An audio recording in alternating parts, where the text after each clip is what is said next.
Moving on, it was a turbulent day for Britain's embattled Prime Minister Boris Johnson. He addressed the UN General Assembly before cutting his visit short to return to London. This is because of the latest Brexit crisis. In an extraordinary decision, the UK Supreme Court ruled that Boris Johnson's decision to suspend Parliament in the run-up to the Brexit deadline was in fact unlawful. Nina Dos Santos explains the latest setback for this very new Prime Minister. They waited outside in the rain, hopeful of victory. Inside the court, they weren't disappointed. This was not a normal prorogation in the run-up to a Queen's speech. It took just 15 minutes for the UK's highest court to deliver the bombshell ruling against the Prime Minister. The effect on the fundamentals of our democracy was extreme. No justification for taking action with such an extreme effect has been put before the court. Dismantling Boris Johnson's plan to sideline Parliament. The court is bound to conclude, therefore, that the decision to advise Her Majesty to prorogue Parliament was unlawful. The effect of the decision, if there was any doubt, was made crystal clear. Parliament has not been prorogued. This is the unanimous judgment of all 11 justices. Outside court, a celebration. Today's ruling confirms that we are a nation governed by the rule of law. Laws that everyone, even the Prime Minister, is not above. So there is nothing to stop us, members of Parliament such as myself and my colleagues, from resuming immediately the important job of scrutinising this minority Tory government as we hurtle towards Brexit. The ruling was handed down just as the UK opposition leader Jeremy Corbyn was taking to the stage at his party's conference. It shows that the Prime Minister has acted wrongly in shutting down Parliament. And I invite Boris Johnson, in the historic words, to consider his position. Boris Johnson is currently in New York for the United Nations General Assembly. Prime Minister, are you going to resign? Would you like to resign, Prime Minister? No apology and no indication of remorse. I strongly disagree with this decision of the Supreme Court. I have utmost respect for our judiciary. I don't think this was the right decision. Order! British lawmakers are now set to return to work on Wednesday. I've instructed the House authorities to undertake such steps as are necessary to ensure that the House of Commons sits tomorrow. The ruling is yet another significant blow to Johnson's young premiership, having already lost 6 votes in just his first month in office and been forced by Parliament to seek a Brexit extension if there's no withdrawal deal by the end of next month. Let's be in no doubt, there are a lot of people who want to frustrate Brexit. There are a lot of people who basically want to stop this country coming out of the EU. His plan to exit the EU on October the 31st is being thwarted, it seems, at every stage. Nina Dos Santos, CNN, London.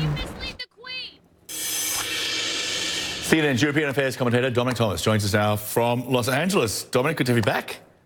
Thanks, John. 2 months into office, Boris Johnson has chalked up a list of failures that would make Theresa May blush. Here are some of the highlights. He lost his parliamentary majority. More than 20 Conservative lawmakers left the party and moved to the crossbenches. He's lost all 6 of his first 6 votes in the Commons. Can I tell you that now that he didn't just lose this case in Britain's highest court, he had a serious dressing down from all 11 judges. And now he has to turn up and appear before Parliament, the one which he tried to shut down. This is not a good run so far.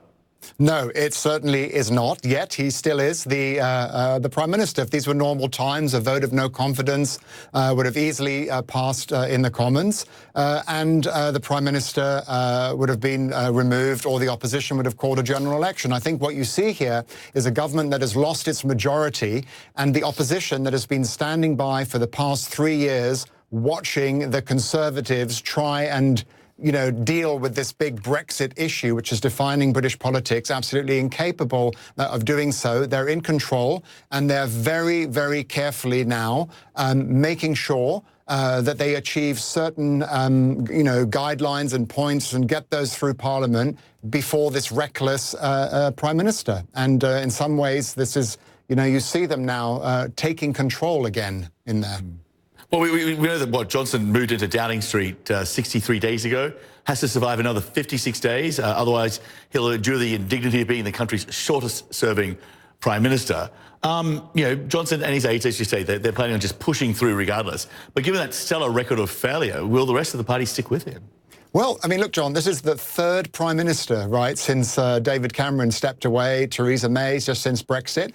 They just held their own internal election. He was the overwhelming favourite going into this race. He won this race easily. One would be hard-pressed to find who would be an alternative for him in this divided Conservative Party that is essentially being ruled now by this sort of far-right Brexiteers. And, of course, let's not forget that with all of this going on, the fact remains that the opposition has been unable to come together with one particular position that would go against the Conservative Party on the issue of Brexit. And as long as that goes on, as long as there is no unity in the opposition in terms of their position on Brexit, the fact remains that the Conservative Party is still the single most important political party in the UK political landscape. And that's the reality of this situation. What is difficult, although what seems worth noting and incredible in all of this, is that this is the Conservative Party, the bastion of respectability and tradition, willing to stick with a Prime Minister who the highest court in the land ruled,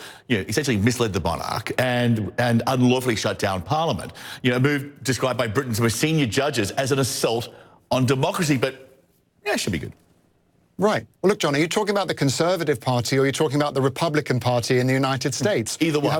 You have on one side of the Atlantic, impeachment proceeding and discussions when it comes to a sitting US president. And on the other side of the Atlantic, in the UK, you have a Prime Minister now who unanimously, the Supreme Court of the UK has argued and proved now and passed a verdict that the sitting Prime Minister acted unlawfully in the advice that he gave to a sitting monarch. So the situation, these are not normal times, by any means. And you have essentially here two leaders going up against either the judicial system or against the Houses of Parliament, and they are frustrated in their particular ambitions and ultimately ending up violating the laws, the constitutions, and the tradition of practice in the land. And so these are really extraordinary times.